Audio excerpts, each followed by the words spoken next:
is Brianna, owner of Mystical Manuscripts, where we talk about astrology and spirituality, and today we're going to be talking about our September 3rd new moon in Virgo. So our new moons is always a time of new goals, new intentions, anything that is new coming into our lives. And it being in the sign of Virgo, our sign of work, service, and how we serve others, it's going to call us to think about new ways to serve our health and routines, new ways to serve ourselves, new ways to serve our work. So it's all going to be about new ways in which we are entering these new themes of Virgo into our lives. So we're going to talk about some of the transits happening during this new moon, and then we're going to be talking about what it means for your rising sign. So one of the transits that jump out to me is the moon and the sun are both going to be squaring Jupiter. So square is a challenge. Our moon is our emotions and the sun is our ego, it's our identity. When it's squaring Jupiter, there's something going on with our goals and our successes and our luck. We may feel very unlucky. We may feel as though we're working 10 times hard and we're not getting any reward.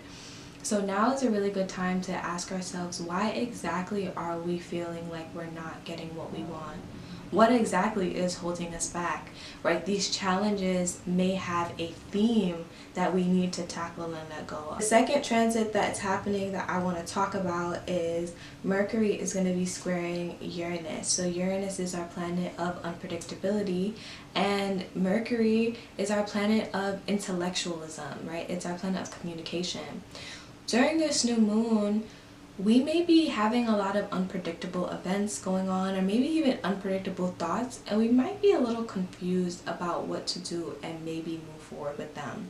And I think the reason why we may be confused is because Uranus is a very rebellious sign. It does what it wants. We may be called to do what we want, but we don't really know how to do that yet. We're kind of confused. Do we do that? Do we not? Do we sit back? What exactly is it that we're doing? So be aware of that during this new moon transit. We also have Venus squaring Mars. Now, I want us to really think about this one, because Venus represents our relationships, our pleasures, the things that make us happy, and Mars is our planet of aggression and passion. There's something that is not connecting with the things that you desire. It could be a relationship that may be more aggressive out of nowhere, or it may be more passionate out of nowhere, but since it's squaring, it's going to be a challenge for you to deal with.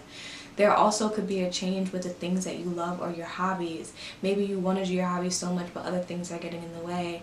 Or maybe there's something that's stopping you from doing your hobbies. So be aware of that transit happening during that day, because you might be a little bit discouraged with the things that you love. The next transit is Venus is actually going to be trining Pluto, which is actually pretty good. It's a pretty good transit, as you are likely to feel very calm and to yourself as it is trining Pluto, which is our planet of transformation and change. You may feel a little bit more comfortable in change, or you're maybe even able to see the beauty in all the changes that's been happening around you as of late. The next transit is Uranus is going to be sextile Pluto. So this is actually a great time because our unpredictability is actually going to be aligning with where we're supposed to be. Pluto is all about challenge. It's all about our changes, our fears. But as it's sextiling Uranus, we might have a lot of events popping up that may reassure you in what you want and the goals that you're striving for currently. And the last transit I want to talk about is our North Node is going to be opposing Venus. So while this transit is happening, we may feel kind of stuck with our purpose.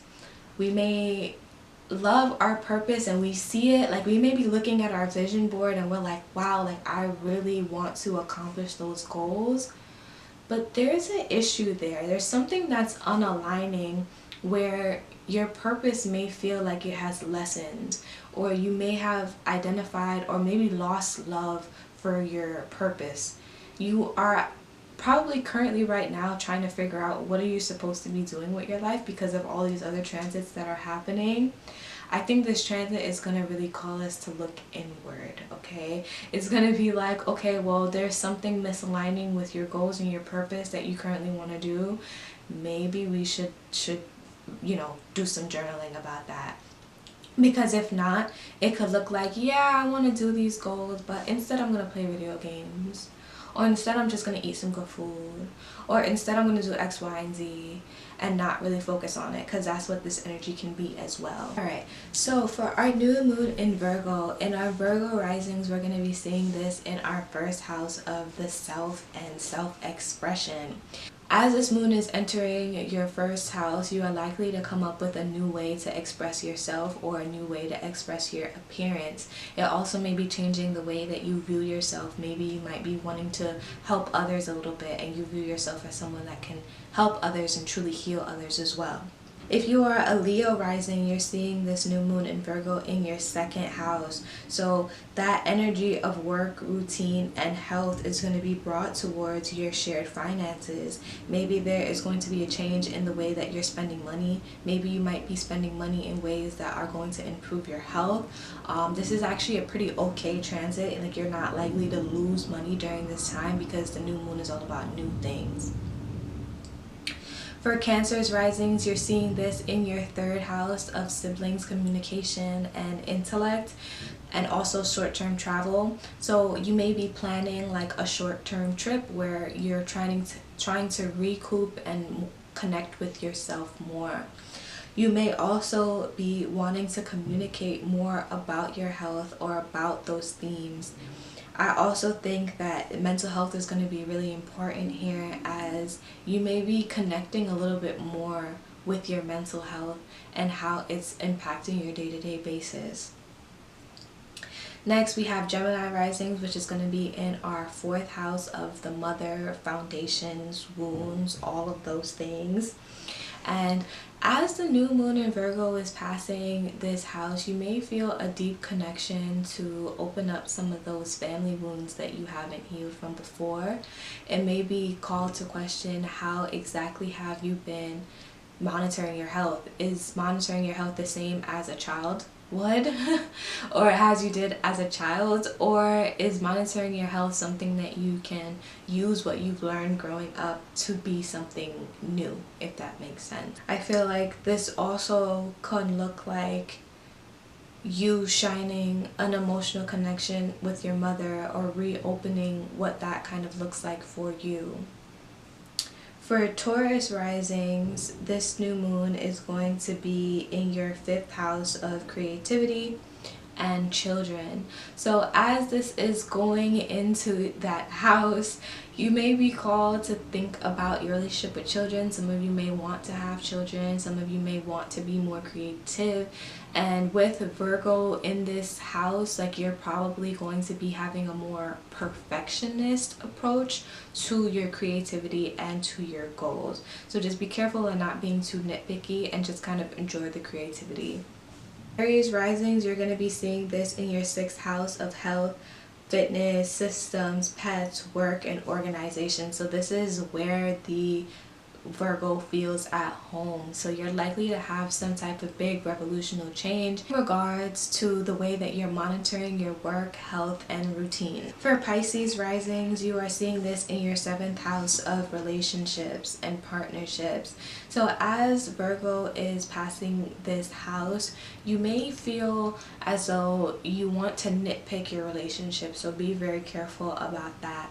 You might be wanting to kind of pick apart your partner's job, or your relationship with your partner, dates, different things like that. Like, Virgo, while it's a very loving and healing sign, it can definitely ruin it by overthinking. So just be careful. Like, you might be overthinking a lot about what your partner is doing, like wanting to go through your partner's phone. Just be very careful of that, because sometimes it could actually be real, and sometimes it could just be all in your head. So just be careful. For Aquarius risings, you're seeing this in your eighth house of intimacy, shared finances, and inheritance. So this can bring a lot of transformation and changes to you, Aquarius risings. So just be very careful. A lot of themes could be about shared finances. You might be wanting to take out a loan for like school or a car or something like that. And you also need to be reading the fine print. This is actually an okay transit. Just be careful to read the the fine print, because Virgo is very perfectionist, they're very detail oriented, so therefore you're going to probably be dealing with a lot of finances and overcoming a lot of change and traumas, but you're going to have a different outlook on it that can actually help you move forward in life. For Capricorn Risings, you're seeing this in your 9th house. There's going to be some new, it could be a new philosophy, a new religion, or a new goal, a new travel that you may have with this new moon in Virgo passing this. And you may want to study more or find a deep love for something new and relating to your new philosophy. And maybe even the way that you spend your time. Like you might want to try a new routine because you feel like it's going to help you get to the path where you're reaching your goals in the future. For Sagittarius Rising, you're seeing this in your 10th house of reputation, career, and your father.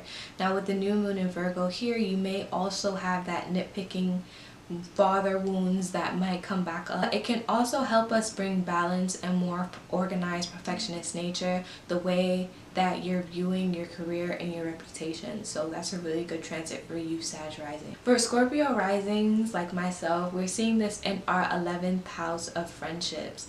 Now Virgo can bring a very perfectionist nature, so we may be nitpicking things with our friends, but we also might be organizing and planning dates for our friends.